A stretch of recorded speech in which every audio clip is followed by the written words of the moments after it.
The legacy of George Washington. More than just a founding father, he was a general, a president, and a symbol of an entire nation. But who was George Washington really? Was he a master strategist, a reluctant leader, or simply the right man in the right place at the right time? In this episode, we dive deep into the life of America's first president to uncover the truth behind the legend. In the 18th century, the world was ruled by powerful empires, and the American colonies were nothing more than distant outposts of British power. The idea of a new, independent nation was almost unthinkable. Yet, within a few decades, a revolution would erupt, changing the course of history forever. And at the heart of this revolution stood one man, George Washington. Washington is often depicted as a towering figure, both literally and metaphorically. At 6 feet 2 inches, he was taller than most men of his time, an imposing presence on the battlefield and in political circles. His image has been immortalized in paintings, statues, and even currency. But beyond the heroic depictions, what do we really know about the man behind the myth? George Washington was a man of contradictions. He was a fierce warrior, but also a man who longed for peace. He led a revolution against tyranny, but owned slaves himself. He was a pragmatic leader, yet deeply concerned with honor and reputation. Understanding these contradictions is key to understanding Washington himself. There were many great leaders during the American Revolution: Thomas Jefferson, John Adams, Benjamin Franklin. Yet Washington was the one chosen to lead the Continental Army. Why him? Was it his military experience, his unshakable resolve, or something else entirely? Many historians argue that Washington's greatest strength wasn't his battlefield tactics, but his leadership. He commanded loyalty, not by force, but by example. His ability to unite people, even in the darkest times, set him apart. It was this quality that would later make him the only logical choice to become the first president of the United States. As we embark on this journey through the life of George Washington, we invite you to think critically.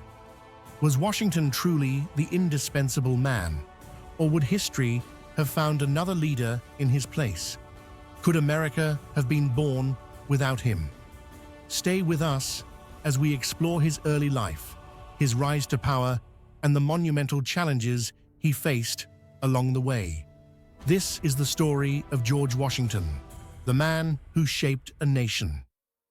George Washington was born on February 22, 1732, in Westmoreland County, Virginia. He came from a moderately prosperous family that owned land and cultivated tobacco, a key cash crop in the Virginia economy.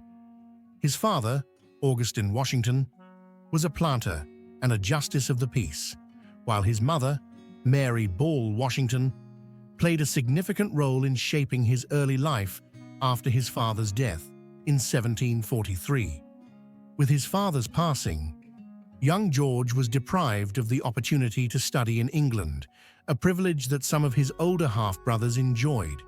Instead, he received a basic education in reading, writing, mathematics, and practical skills that would later serve him well in surveying and military service. Washington's first professional endeavor was as a surveyor. At the age of 17, he became the official surveyor of Culpeper County, Virginia. This position allowed him to travel extensively through the frontier, gaining invaluable knowledge of the land, its topography, and its strategic importance, an understanding that would later prove crucial in his military career. His work as a surveyor also helped him accumulate land, giving him a sense of financial independence and the means to establish himself in Virginia's elite society. By the early 1750s, tensions between Britain and France over territorial claims in North America were escalating.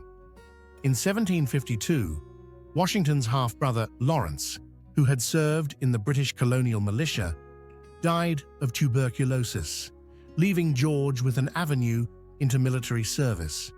Washington inherited Mount Vernon from his brother and was soon appointed as a major in the Virginia militia. At just 21 years old, he was sent on a dangerous diplomatic mission by the governor of Virginia, Robert Dinwiddie, to deliver an ultimatum to the French, who had been building forts along the Ohio River Valley, land also claimed by Britain. Washington's mission took him deep into the wilderness, where he encountered harsh weather, hostile terrain, and resistance from the French. His diplomatic efforts failed, but he returned with valuable intelligence on French positions. His report, published in London, gained him some recognition and laid the foundation for his growing reputation. In 1754, Washington was promoted to lieutenant colonel and tasked with leading an expedition to reinforce a British position in the Ohio Valley. However, before he could reach his objective, he engaged in a skirmish with a French scouting party near present-day Pennsylvania. This encounter resulted in the death of the French commander, Joseph Coulon de Jumonville, and escalated tensions into open conflict. In response, the French launched a counterattack, forcing Washington to retreat to hastily built Fort Necessity. Under siege and outnumbered, Washington was compelled to surrender on July 4, 1754. The terms of surrender, which Washington unknowingly signed, included an admission that he had assassinated Jumonville, something the French used as propaganda against the British.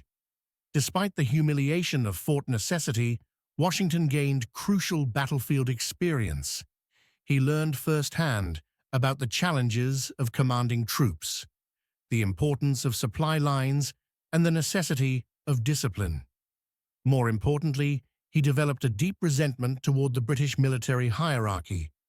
His requests for a royal commission were denied, and he grew frustrated with the way colonial officers were treated as inferior to their British counterparts. Washington's next opportunity for redemption came during the Braddock Expedition of 1755.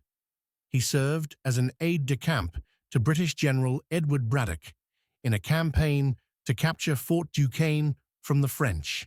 However, the expedition ended in disaster when the British forces were ambushed by a combined force of French soldiers and Native American warriors. In the chaos, Braddock was fatally wounded, and Washington distinguished himself by rallying the surviving troops and organizing an orderly retreat. His bravery under fire further enhanced his reputation in Virginia, though he remained deeply critical of British military leadership. After the Braddock debacle, Washington was promoted to colonel and placed in command of the Virginia Regiment, responsible for defending the frontier against French and Native American attacks. Over the next few years, he learned valuable lessons about frontier warfare, logistics, and leadership, but he also became increasingly disillusioned with the British military system. By 1758, Washington had grown weary of military service under British command. After participating in the successful British campaign to capture Fort Duquesne, he resigned his commission and returned to Virginia. He turned his attention to managing Mount Vernon and entering the world of colonial politics. Though he had left military life behind, at least for the time being, the experiences Washington gained during the French and Indian War would shape his strategic thinking and leadership style during the American Revolution. George Washington, one of the most revered figures in American history, played a pivotal role in securing the independence of the United States during the American Revolution. His appointment as Commander-in-Chief of the Continental Army in 1775 marked the beginning of a challenging, yet transformative military leadership that would ultimately lead the fledgling nation to victory against the British Empire. Washington's tenure was characterized by early failures, ingenious survival tactics, and decisive triumphs at Saratoga and Yorktown, with significant assistance from French allies.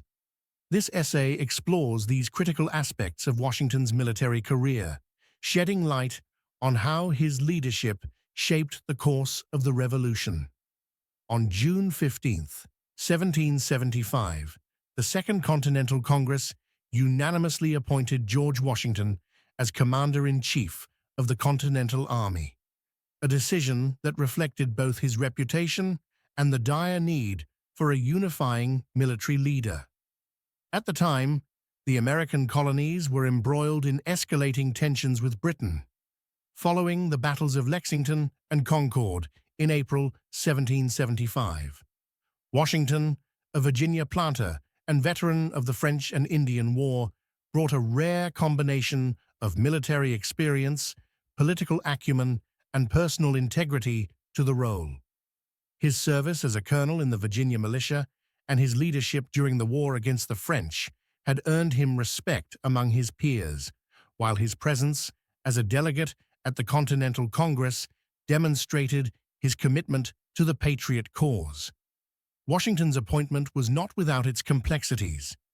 The Continental Army was a ragtag force, composed of militias from various colonies with little training, inadequate supplies, and no centralized command structure.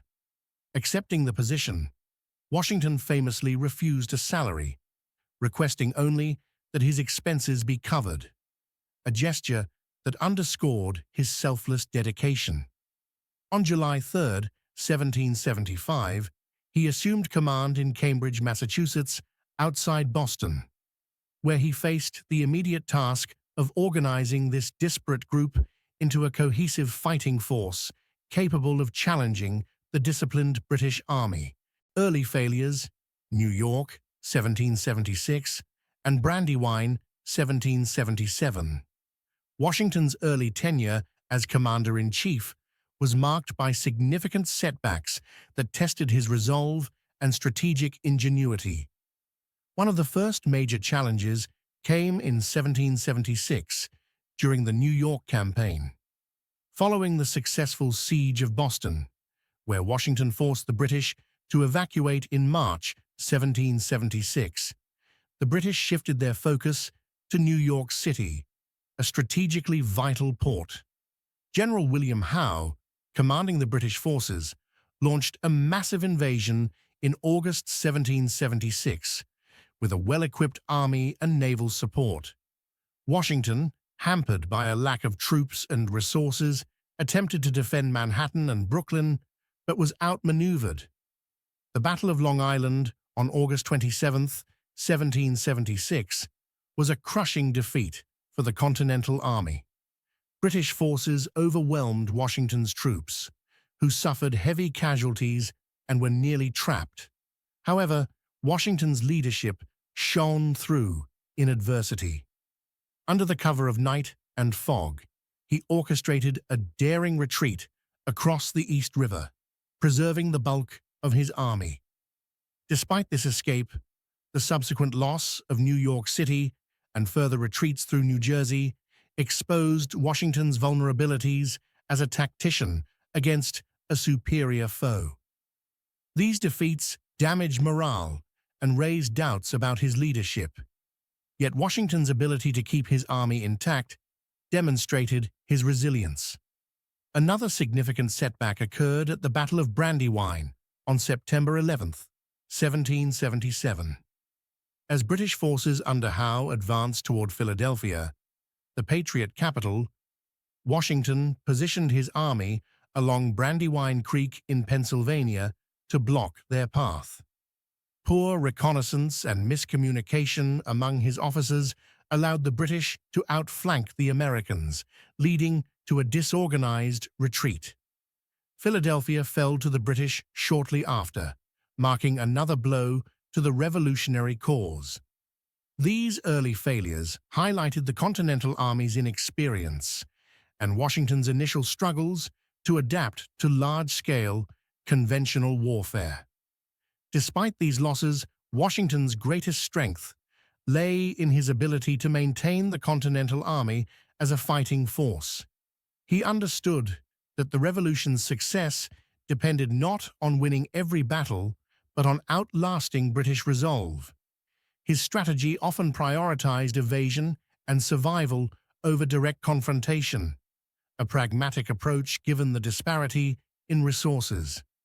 After the New York campaign, Washington's famous crossing of the Delaware River on Christmas night 1776 and subsequent victories at Trenton and Princeton revitalized Patriot morale and proved his capacity for bold, unconventional tactics. The winter of 1777 to 1778 at Valley Forge further exemplified Washington's leadership under duress. Encamped with his army in Pennsylvania, he faced starvation, disease, and desertion as supplies dwindled. Yet Washington worked tirelessly to secure aid from Congress and local authorities, while Prussian officer Baron von Steuben drilled the troops into a more disciplined force. This period of hardship transformed the Continental Army, preparing it for future campaigns. Washington's steadfastness during these trials earned him the loyalty of his men and solidified his role as the Revolution's indispensable leader. The turning points of Washington's military career and the Revolution itself came with the victories at Saratoga in 1777 and Yorktown in 1781, both of which were bolstered by French support. The Battle of Saratoga, fought in upstate New York, was not directly led by Washington, but had profound implications for his command. General Horatio Gates defeated British General John Burgoyne in October 1777, forcing the surrender of an entire British army. This victory convinced France, under King Louis XVI, to formally ally with the American cause in 1778, providing critical military aid, naval support, and financial resources. Washington recognized the importance of this alliance and worked to coordinate with French commanders, despite linguistic and cultural barriers. The culmination of Washington's leadership came at the Siege of Yorktown in October 1781. After years of inconclusive fighting in the Carolinas and Virginia, Washington devised a plan to trap British General Charles Cornwallis's army at Yorktown, Virginia. Collaborating with French General Jean-Baptiste Rochambeau and Admiral François de Grasse, Washington executed a masterful campaign. De Grasse's fleet blocked British reinforcements by sea, while Washington and Rochambeau marched their combined forces south from New York. The siege began on September 28, 1781, with relentless artillery bombardment and coordinated assaults. On October 19th, Cornwallis surrendered, effectively ending major combat operations in the war. France's role in Yorktown was indispensable. Their navy prevented British escape, and French troops comprised nearly half of the besieging force. Washington's diplomatic finesse in managing this alliance, alongside his strategic vision, turned the tide of the Revolution. The victory at Yorktown paved the way for the Treaty of Paris in 1783, which recognized American independence. George Washington's journey as Commander-in-Chief of the Continental Army was a testament to his adaptability, perseverance, and leadership. Appointed in 1775, amid a fledgling rebellion, he faced early defeats in New York and Brandywine that exposed the Revolution's fragility. Yet, through survival tactics and an unwavering commitment to his army, he weathered these storms. The triumphs at Saratoga and Yorktown, amplified by French support, cemented his legacy as the architect of American victory. Washington's ability to unite a fractured army, endure hardship, and leverage alliances transformed him from a provincial soldier into the father of a nation. His leadership during the American Revolution remains a cornerstone of his enduring historical stature. Return to private life and the Constitutional Convention. George Washington's later years. George Washington's legacy as a revolutionary leader and statesman is not only defined by his military triumphs, but also by his extraordinary decisions to relinquish power and contribute to the creation of a stable American government. After leading the Continental Army to victory in the American Revolution, Washington made the unprecedented choice to step down as Commander-in-Chief in 1783 and retire to his Mount Vernon estate. However, his retreat to private life was short-lived, as he was soon drawn back into public service at the Constitutional Convention of 1787. There, his presence and commitment to a stronger federal government helped shape the United States Constitution, cementing his role as a foundational figure in the nation's history. This essay explores Washington's voluntary return to private life and his critical contributions at the Constitutional Convention. On December 23, 1783, George Washington performed an act that stunned the world. He voluntarily resigned his commission as Commander-in-Chief of the Continental Army. This moment took place in Annapolis, Maryland, where the Confederation Congress was then convened. Having led the American forces through 8 grueling years of war against the British Empire, Washington could have seized power or maintained military authority in the fragile new nation. Instead, he chose to surrender his command, a decision that echoed the Roman general Cincinnatus, who returned to his farm after serving his country. This act of selflessness not only solidified Washington's reputation as a man of integrity, but also set a powerful precedent for civilian control over the military in the United States. Washington's resignation was both a personal and symbolic gesture. After delivering an emotional farewell to Congress, he rode back to his beloved Mount Vernon estate in Virginia, arriving on Christmas Eve, 1783. Mount Vernon, his plantation on the Potomac River, represented a return to the life he had left behind in 1775 when he accepted command of the army. At 51 years old, Washington envisioned a peaceful retirement, managing his lands, experimenting with agricultural innovations, and spending time with his wife, Martha, and her children from her previous marriage. He wrote to friends of his desire to live under my own vine and fig tree, a biblical allusion to tranquility and independence. During his brief retirement from 1783 to 1787, Washington immersed himself in the day-to-day operations of Mount Vernon. He oversaw the expansion of the estate, worked to improve crop yields, and maintained correspondence with fellow revolutionaries and foreign dignitaries who admired his leadership. Yet even in retirement, Washington could not fully escape the nation's challenges.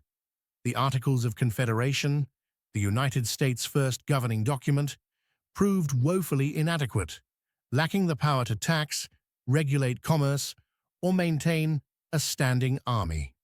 Shays's rebellion in 1786 to 1787, an armed uprising by debt-ridden farmers in Massachusetts, underscored the weakness of the Confederation government and alarmed Washington. Letters from friends like Henry Knox and James Madison urged him to re-enter public life, warning that the republic he had fought for was at risk of collapse. In May 1787, Washington reluctantly agreed to attend the Constitutional Convention in Philadelphia, a gathering aimed at revising the Articles of Confederation. His decision was driven by a sense of duty rather than ambition. Initially hesitant, he was persuaded by the dire state of the nation and the urging of peers who believed his presence was essential to the convention's success. On May 25, 1787, The delegates unanimously elected Washington as the convention's president, a role that thrust him back into the national spotlight. Washington's leadership at the Constitutional Convention was defined by his restraint and neutrality, qualities that proved vital in navigating the contentious debates among the delegates.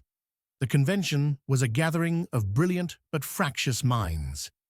Figures like James Madison, Alexander Hamilton, and Benjamin Franklin, each with competing visions for the new government.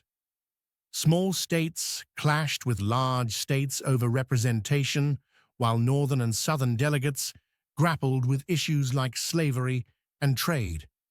Washington, seated at the front of the assembly in a high-backed chair, rarely spoke on substantive issues, choosing instead to maintain order and lend his moral authority to the proceedings. His neutrality did not mean passivity. Washington's mere presence lent legitimacy to the convention and quelled fears of radicalism or tyranny. Delegates knew that Washington, a man who had already rejected absolute power, would not support a government that threatened liberty. Behind the scenes, he engaged in quiet diplomacy, hosting dinners at his lodgings to ease tensions and encourage compromise. His support for a stronger federal government, one with executive, legislative, and judicial branches, was clear, though he avoided taking sides in public debates. Washington believed that only a centralized authority could unify the states and protect the nation from internal discord and external threats. The convention's most significant achievement was the drafting of the United States Constitution, a document that replaced the weak articles with a robust federal framework. Key compromises, such as the Great Compromise, establishing a bicameral legislature with proportional representation in the House and equal representation in the Senate, and the Three-Fifths Compromise, counting enslaved individuals as three-fifths of a person for representation and taxation, reflected the delicate balance Washington helped maintain. On September 17, 1787, after 4 months of deliberation, the delegates signed the Constitution. Washington's signature as president of the convention symbolized his endorsement, ensuring its credibility as it went to the states for ratification. Washington's role at the Constitutional Convention extended beyond the summer of 1787. His support for the Constitution during the ratification process was instrumental in overcoming anti-federalist opposition, which feared a powerful central government would erode individual rights. In Virginia, one of the most critical states, Washington's influence helped secure ratification in June 1788, paving the way for the Constitution's adoption. His stature as a unifying figure reassured a wary public that the new government would serve the common good. After the convention, Washington briefly returned to Mount Vernon, but his retirement was again interrupted in 1789 when he was unanimously elected as the first president of the United States. His presidency, shaped by the Constitution he helped create, further solidified the federal government's authority. Yet his actions in 1783 and 1787 reveal a man who valued the republic's stability over personal gain. By stepping down in 1783, he demonstrated that power could be relinquished peacefully, a rarity in an era of monarchs and dictators. By presiding over the Constitutional Convention, he ensured that the United States would have a government capable of enduring. George Washington's return to private life in 1783 and his leadership at the Constitutional Convention of 1787 encapsulate his dual legacy as a soldier and statesman. His decision to resign his military commission after the Revolution showcased his commitment to Republican ideals, earning him admiration at home and abroad. His reluctant return to public life at the Constitutional Convention, where he played a stabilizing and unifying role, helped forge a stronger federal government that has endured for over 2 centuries. Washington's actions during these years reflect a rare blend of humility and vision, qualities that made him not only the father of his country, but also a timeless model of leadership. From the quiet fields of Mount Vernon to the heated debates in Philadelphia, Washington's journey underscores his indispensable contribution to the birth of the United States.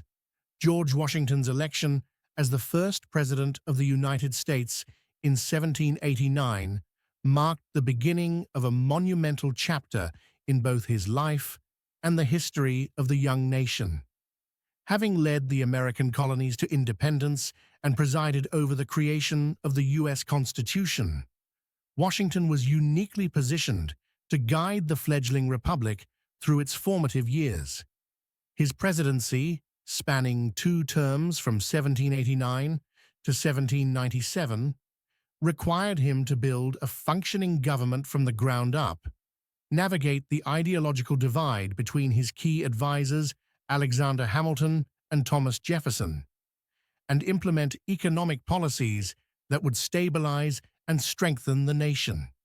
This essay explores Washington's election, the establishment of his administration, the rivalry between Hamilton and Jefferson that shaped early political parties, and the critical economic initiatives championed by Hamilton under Washington's leadership.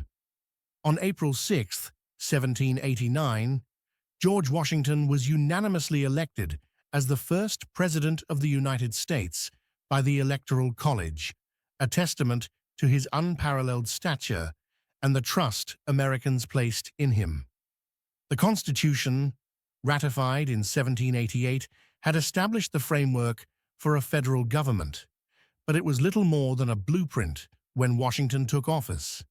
At age 57, he reluctantly accepted the presidency, leaving his beloved Mount Vernon once again out of a sense of duty. On April 30th, 1789, he was inaugurated at Federal Hall in New York City, the temporary capital, delivering a brief address that underscored his humility and the gravity of his task. Washington faced an unprecedented challenge, creating a functioning national government where none had existed before. The Constitution outlined 3 branches, executive, legislative, and judicial, but provided few specifics on their operation. Congress existed, but it was untested, and the judiciary was yet to be organized. Washington had no precedent to follow, no established bureaucracy, and a nation wary of centralized power after years of resisting British rule. His every action would set the tone for the presidency and the government itself. Washington approached his role with caution and deliberation. He sought to balance authority with restraint, aware that his decisions would shape public perception of the executive branch. He established protocols, such as addressing him simply as Mr. President, rather than more regal titles, reflecting his commitment to Republican ideals. He also worked closely with Congress to pass the Judiciary Act of 1789, which created the federal court system, including the Supreme Court, and appointed John Jay as its first Chief Justice. These early steps laid the foundation for a government that could govern effectively while respecting the Constitution's limits. One of Washington's most significant contributions was the creation of the Presidential Cabinet, an advisory body not explicitly mentioned in the Constitution, but which became a cornerstone of American governance. Recognizing the need for expert counsel, Washington appointed key figures to lead the executive departments: Thomas Jefferson as Secretary of State, Alexander Hamilton as Secretary of the Treasury, Henry Knox as Secretary of War, and Edmund Randolph as Attorney General. This cabinet, though small, was tasked with addressing the nation's pressing issues: foreign affairs, finances, defense, and legal matters. However, the cabinet soon became a battleground for ideological conflict, particularly between Hamilton and Jefferson, whose opposing visions for America's future gave rise to the nation's first political factions, the Federalists and the Democratic Republicans. Alexander Hamilton, a brilliant and ambitious New Yorker, advocated for a strong central government, a robust economy driven by commerce and industry, and close ties with Britain. Thomas Jefferson, a Virginia planter and intellectual, favored a decentralized government, an agrarian economy, and sympathy for revolutionary France. Washington, who preferred to remain above partisan strife, found himself mediating between these two forceful personalities, whose rivalry would define his presidency and shape American politics for decades. The tension between Hamilton and Jefferson first emerged over economic policy, but soon extended to broader issues. Hamilton's Federalist vision emphasized national unity and economic modernization, while Jefferson's Republican ideals prioritized states' rights and individual liberty. Washington valued both men's contributions, Hamilton's financial acumen and Jefferson's diplomatic skill, but their disputes tested his patience. He sought consensus where possible, holding regular cabinet meetings to hear their arguments, but he could not prevent the growing divide. By 1792, newspapers aligned with each faction, such as the Federalist Gazette of the United States and the Republican National Gazette, began attacking the other side, pulling Washington into the fray despite his aversion to partisanship. The most immediate challenge facing Washington's administration was the nation's dire financial situation. The United States emerged from the Revolution with massive debts, approximately $54 million owed to foreign creditors, states, and private citizens, and no mechanism to raise revenue. Alexander Hamilton, as Secretary of the Treasury, took the lead in crafting an economic program to stabilize the economy, with Washington's full support. Hamilton's policies, though controversial, were instrumental in establishing the federal government's authority and laying the groundwork for America's economic growth. Hamilton's first major initiative was the Report on Public Credit, presented to Congress in January 1790. He proposed that the federal government assume the states' Revolutionary War debts and consolidate them with the national debt into a single obligation. This assumption plan aimed to restore public credit by ensuring creditors were repaid, but it sparked fierce opposition from southern states like Virginia, which had already paid off much of their debt. Jefferson and Madison led the resistance, fearing it would disproportionately benefit northern speculators. After months of deadlock, Washington brokered a compromise in 1790. Southern states agreed to debt assumption in exchange for moving the national capital to a new site on the Potomac River, later Washington, D.C. This deal, known as the Compromise of 1790, showcased Washington's skill as a unifier. Next, Hamilton proposed the creation of a national bank, outlined in his report on the bank in December 1790. The Bank of the United States, chartered in 1791, would serve as a central repository for federal funds, issue currency, and provide loans to stimulate economic growth. Jefferson and Madison opposed it, arguing that the Constitution did not explicitly authorize such an institution, invoking a strict constructionist view.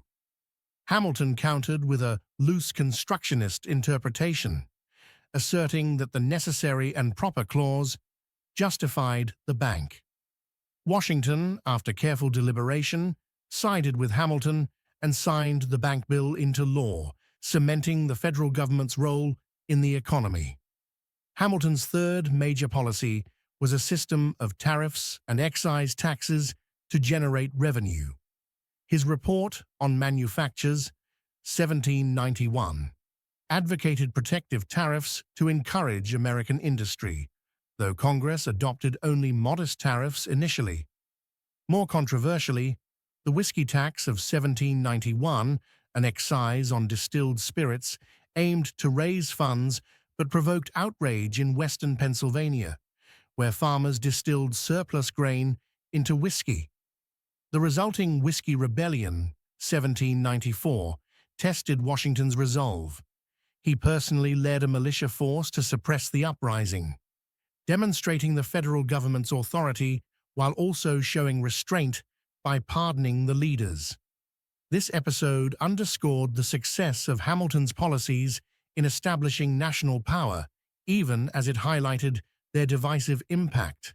Throughout his presidency, Washington sought to govern impartially, but the Hamilton-Jefferson rift made neutrality increasingly difficult. He endorsed Hamilton's economic vision because it addressed the nation's immediate needs: debt, credit, and stability. But he also respected Jefferson's concerns about overreach. His farewell address in 1796 warned against the baneful effects of the spirit of party, reflecting his frustration with the emerging Federalist-Republican divide. Washington's decision to step down after 2 terms, declining a third, reinforced his commitment to Republican principles and established the 2-term precedent, later codified in the 22nd Amendment. Washington's presidency was a balancing act of innovation and caution. He built a government from scratch, defining the presidency's scope through actions like issuing the Neutrality Proclamation of 1793 to avoid entanglement in European wars. His support for Hamilton's policies transformed a bankrupt nation into one with credible finances, while his mediation of cabinet disputes preserved unity during a fragile time. By 1797, when he returned to Mount Vernon, Washington had not only launched the United States as a functioning republic, but also set enduring standards for leadership. George Washington's tenure as the first president of the United States was a remarkable feat of statecraft. Elected in 1789, he constructed a government from nothing, relying on his judgment and the talents of advisors like Hamilton and Jefferson.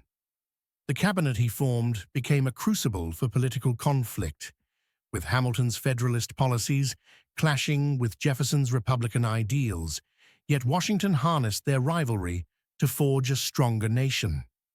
Hamilton's economic initiatives, debt assumption, the National Bank, and taxation stabilized the economy under Washington's steady hand, despite resistance and rebellion. His presidency laid the bedrock for American governance, blending authority with restraint, and his voluntary departure in 1797 solidified his legacy as a leader who placed country above self. Washington's 8 years in office remain a testament to his vision, resilience, and devotion to the republic he helped create. George Washington's presidency, 1789 to 1797, was not only a time of building the United States' domestic institutions, but also a period of navigating complex foreign policy challenges and deepening political divisions at home. As the first president, Washington faced the outbreak of the French Revolution, a global event that tested his administration's stance on international affairs. His decision to declare neutrality in 1793, the contentious Jay Treaty with Britain, and the resulting fallout with Thomas Jefferson highlighted the fragility of national unity. These developments also catalyzed the formation of the United States' first political parties, the Federalists and the Democratic Republicans, shaping the political landscape Washington had hoped to keep free of factionalism. This essay examines Washington's foreign policy decisions, the political conflicts they ignited, and their lasting impact on his presidency and the nation. The French Revolution, which began in 1789, posed an immediate challenge to Washington's administration as it unfolded during his first term. Initially, Americans celebrated the Revolution as a kindred struggle for liberty, echoing their own fight against Britain. However, by 1793, the Revolution had descended into chaos with the execution of King Louis XVI and the rise of radical factions, sparking war between France and Britain, along with other European powers. This conflict placed the United States in a precarious position. France, an ally during the American Revolution under the 1778 Treaty of Alliance, expected American support, while Britain remained a vital trading partner despite lingering tensions. Washington, determined to protect the young nation's fragile independence and economy, chose a policy of neutrality. On April 22, 1793, he issued the Proclamation of Neutrality, declaring that the United States would remain impartial in the European war and prohibiting American citizens from aiding either side. This decision was rooted in pragmatism. The United States lacked the military and financial strength to engage in a foreign conflict. An entanglement could jeopardize its sovereignty. Washington consulted his cabinet, where Secretary of State Thomas Jefferson reluctantly supported the move despite his pro-French sympathies, while Secretary of the Treasury Alexander Hamilton, favoring Britain, strongly endorsed it. The Neutrality Proclamation sparked immediate controversy. Pro-French Americans, inspired by revolutionary ideals, denounced it as a betrayal of France, while merchants and Federalists praised it for safeguarding trade with Britain. The arrival of French diplomat Edmond Charles Genet in 1793 further complicated matters. Genet defied the proclamation by recruiting American privateers to attack British ships, prompting Washington to demand his recall. This Citizen Genet affair embarrassed Jefferson, who had initially welcomed Genet and reinforced Washington's resolve to enforce neutrality. The episode underscored the difficulty of maintaining a unified foreign policy amid a polarized public. By 1794, tensions with Britain escalated, threatening Washington's neutral stance. British forces continued to occupy forts in the American Northwest Territory, violating the 1783 Treaty of Paris, and seized American ships trading with France, impressing U.S. sailors into the Royal Navy. To avert war and secure economic stability, Washington sent Chief Justice John Jay to London in 1794 to negotiate a treaty. The resulting Jay Treaty, signed on November 19, 1794, and ratified by the Senate in June 1795, was a diplomatic compromise that inflamed domestic divisions. The treaty achieved some American objectives. Britain agreed to evacuate the Western forts by 1796 and opened limited trade in the British West Indies.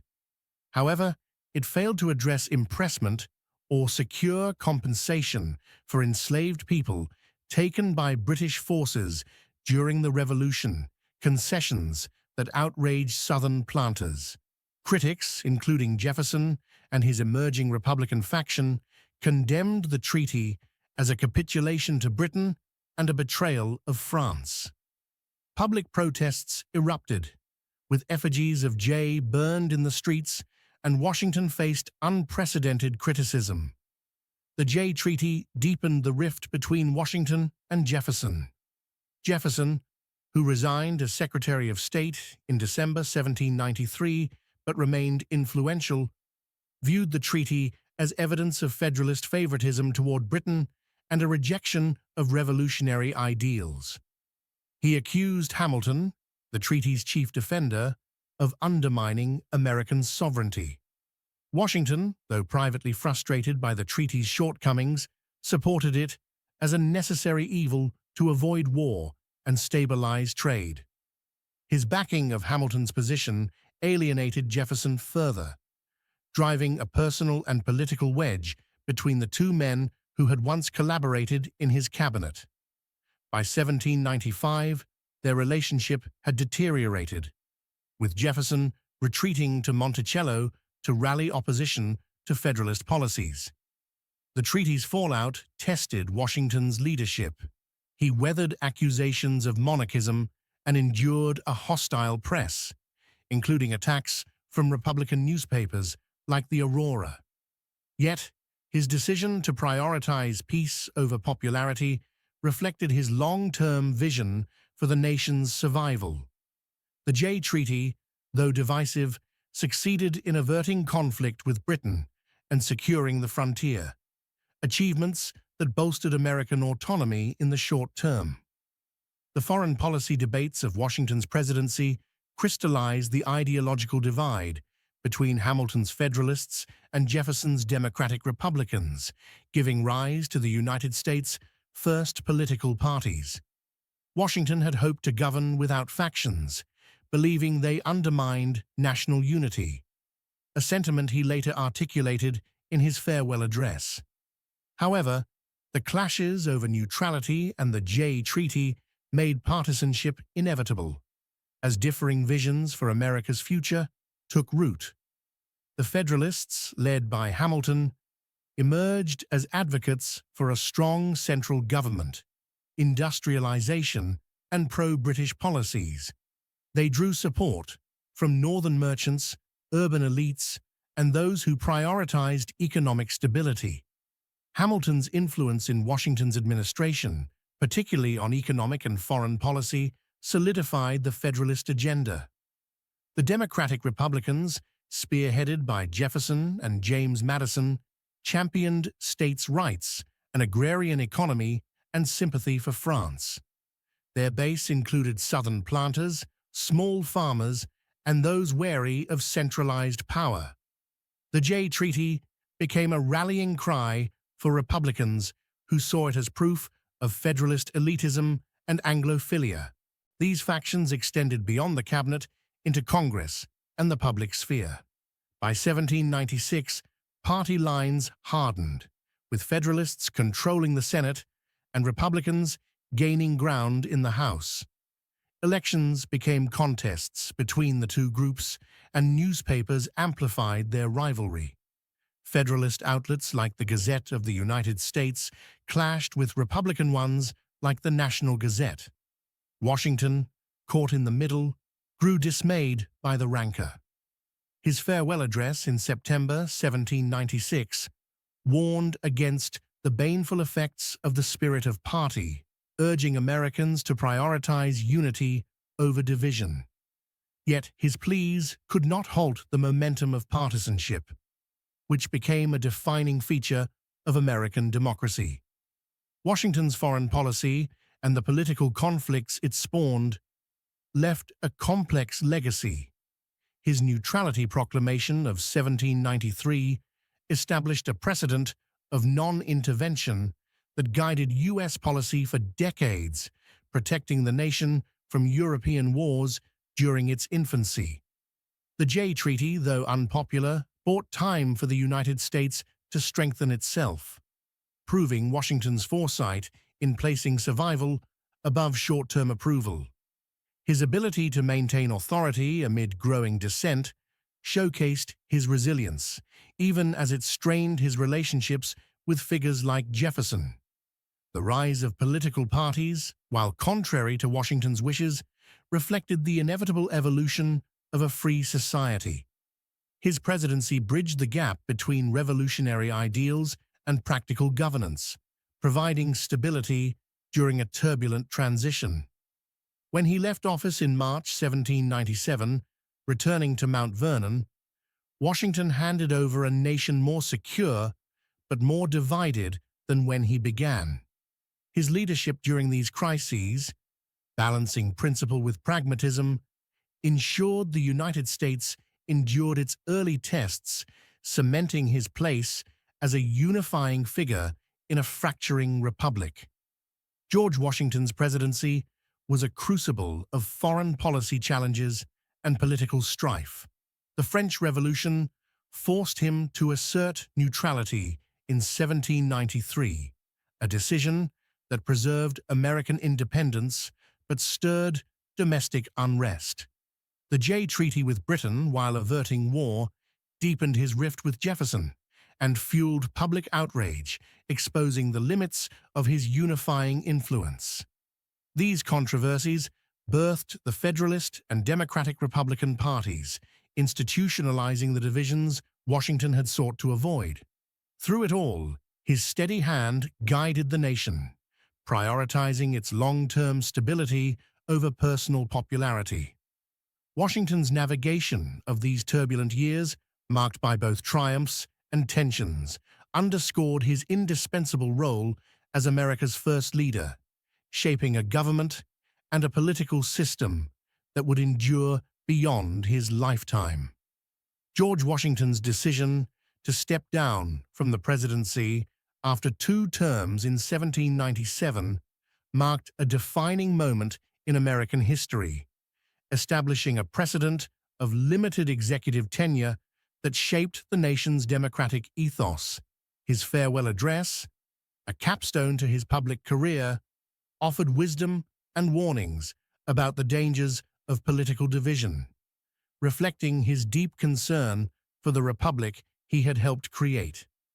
Retiring to his Mount Vernon estate, Washington spent his final years managing his plantation and reflecting on his legacy until his untimely death in 1799.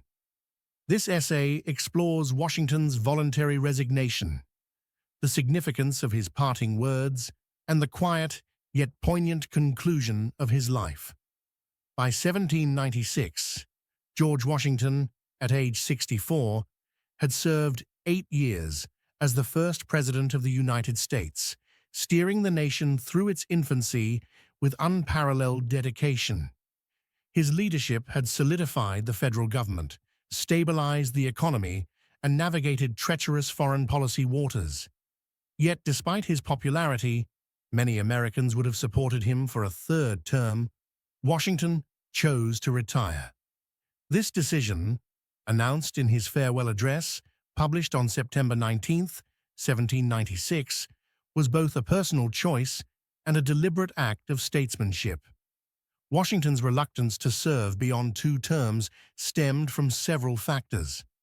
Physically and emotionally exhausted, he longed to return to Mount Vernon and the private life he had sacrificed since 1775. More importantly, he believed that stepping down would reinforce the Republican principles he championed. Having rejected monarchical power after the Revolution in 1783, Washington saw prolonged leadership as a potential threat to liberty, risking perceptions of a president for life. His voluntary exit demonstrated that power could be relinquished peacefully, a rarity in an era dominated by kings and dictators. This choice established the 2-term precedent, an unwritten rule that guided American presidents for over a century, until Franklin D. Roosevelt's 4 terms prompted the 22nd Amendment in 1951, formalizing the limit. Washington's contemporaries, including John Adams, who succeeded him in 1797, recognized the significance of his restraint. By leaving office, Washington not only preserved his own legacy as a selfless leader, but also set a standard for democratic transitions, ensuring the presidency remained a temporary trust rather than a permanent throne. Washington's departure was accompanied by his farewell address, a carefully crafted letter published in Philadelphia's American Daily Advertiser and widely circulated. Drafted with input from Alexander Hamilton and James Madison, the address was less a speech, he never delivered it orally, and more a public testament, reflecting his hopes and fears for the nation. Addressed to friends and fellow citizens, it encapsulated his reflections after decades of service and offered guidance for the Republic's future. The centerpiece of the farewell address was Washington's warning against the dangers of political parties and factionalism. He lamented the baneful effects of the spirit of party, which he had witnessed firsthand during his presidency as the Federalist and Democratic Republican factions emerged. Washington argued that partisan divisions could distract the public councils and enfeeble the public administration, fostering bitterness and undermining national unity. He feared that parties, driven by ambition or ideology, might prioritize power over the common good, leaving the nation vulnerable to internal strife or foreign influence. Washington also cautioned against entangling alliances abroad, advocating a policy of neutrality. Reflecting on the French Revolution and the Jay Treaty controversies, he urged Americans to steer clear of permanent alliances with any portion of the foreign world, emphasizing independence and self-reliance. While he acknowledged temporary alliances in emergencies, his vision was of a nation focused inward, strengthening itself rather than being drawn into Europe's perennial conflicts. The farewell address was both a plea and a prophecy. Washington's call for unity resonated in a country already fracturing along partisan lines, yet his warnings went largely unheeded as Federalists and Republicans intensified their rivalry. Nonetheless, the document became a touchstone of American political thought, invoked by later generations as a reminder of the fragility of democracy and the need for civic harmony.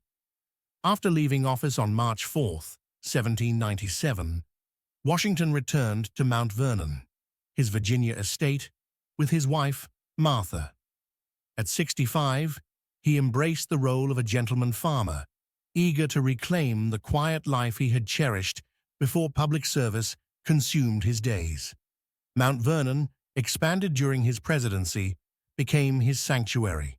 He oversaw the plantation's operations, cultivating crops like wheat and tobacco, managing livestock, and experimenting with agricultural techniques. Washington also supervised the distillery and gristmill he had built, reflecting his interest in economic self-sufficiency. Despite his retirement, Washington remained a public figure. Visitors flocked to Mount Vernon seeking his counsel, and he maintained correspondence with friends and former colleagues. In 1798, amid tensions with France during the Quasi-War, President John Adams appointed him commander-in-chief of a provisional army, a role Washington accepted reluctantly and managed from home, delegating most duties to subordinates. This brief return to service underscored his enduring commitment to the nation, even in retirement. Washington's final years were not without personal challenges. He grappled with the contradictions of his life as a slaveholder, owning over 300 enslaved individuals at Mount Vernon. While he expressed discomfort with slavery in private and freed his own slaves in his will, he did not advocate abolition publicly, reflecting the limits of his era and his own perspective. His health also declined. Years of physical strain, from wartime campaigns to presidential travel, took their toll. On December 12, 1799, Washington's life came to an abrupt end. After riding through cold, wet weather to inspect his estate, he developed a throat infection, likely epiglottitis or pneumonia. Despite medical efforts, including bloodletting, a common but ineffective treatment, his condition worsened. On December 14th, surrounded by family and doctors, he died at age 67. His final words, "'Tis well," conveyed acceptance and calm. Martha, devastated, burned much of their personal correspondence, preserving his public legacy over private intimacy. Washington's death prompted national mourning. Congress adjourned, bells tolled, and eulogies hailed him as first in war, first in peace, and first in the hearts of his countrymen, a phrase coined by Henry "Lighthorse Harry" Lee. His funeral at Mount Vernon on December 18th was simple per his wishes, but his passing marked the end of an era for the young republic. Washington's resignation and final years encapsulate his character and contributions. By declining a third term, he prioritized democratic principles over personal power, setting a precedent that defined the presidency's limits. His farewell address, with its prescient warnings about partisanship and foreign entanglements, remains a cornerstone of American political philosophy, though the rise of parties he dreaded proved unstoppable. In retirement, his return to Mount Vernon reflected his longing for peace, yet his death in 1799 reminded the nation of his irreplaceable role. Washington's exit from public life was as deliberate as his entry, reinforcing his image as a reluctant leader who served out of duty, not ambition. His final act, freeing his slaves in his will, hinted at an evolving conscience, though it came too late to alter his lifetime record. As the United States mourned, it also looked forward, building on the foundation Washington had laid.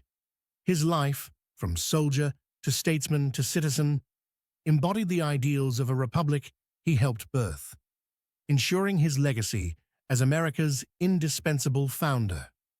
George Washington's resignation in 1797 and his final years at Mount Vernon were a fitting coda to a life of service. His refusal to seek a third term established the two-term tradition, a testament to his belief in limited power. The farewell address distilled his wisdom, cautioning against the divisions that soon engulfed American politics. In his last days, he sought solace in Mount Vernon, only to leave an indelible mark with his death in 1799. Washington's twilight years reveal a man who shaped a nation not through force, but through example, leaving behind a legacy of restraint, unity, and sacrifice that continues to inspire. George Washington's life, from his command of the Continental Army to his presidency and final years, stands as a monumental chapter in American history. As the father of his country, Washington is celebrated for his leadership, yet questions linger about the nature of his success and impact. Was he a brilliant strategist, or did he owe his achievements to luck and talented subordinates? Did he unify the United States, or did his tenure sow the seeds of political division? This essay evaluates Washington's legacy, exploring his strategic acumen, his role in shaping American politics, and his enduring influence on the modern United States, while inviting reflection and discussion from readers or listeners. Washington's military and political career invites debate over whether he was a master strategist or simply a beneficiary of circumstance and capable allies.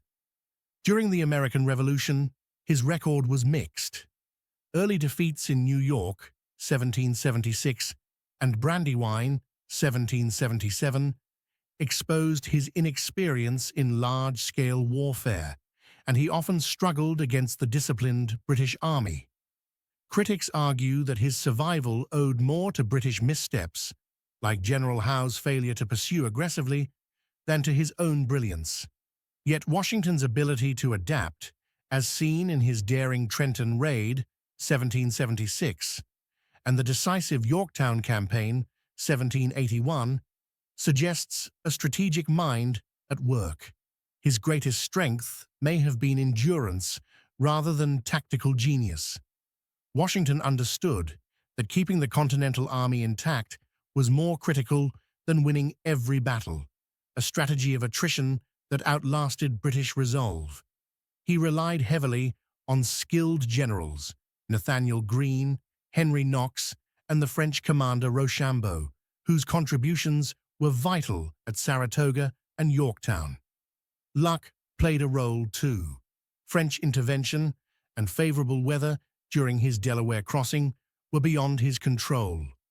However, Washington's leadership unified these elements, turning potential chaos into victory. He was not a military prodigy like Napoleon, but his resilience, delegation, and vision made him the linchpin of the revolution. As president, Washington's strategic foresight shone brighter. He built a government from scratch, endorsed Hamilton's economic policies to stabilize the nation, and navigated foreign crises with neutrality.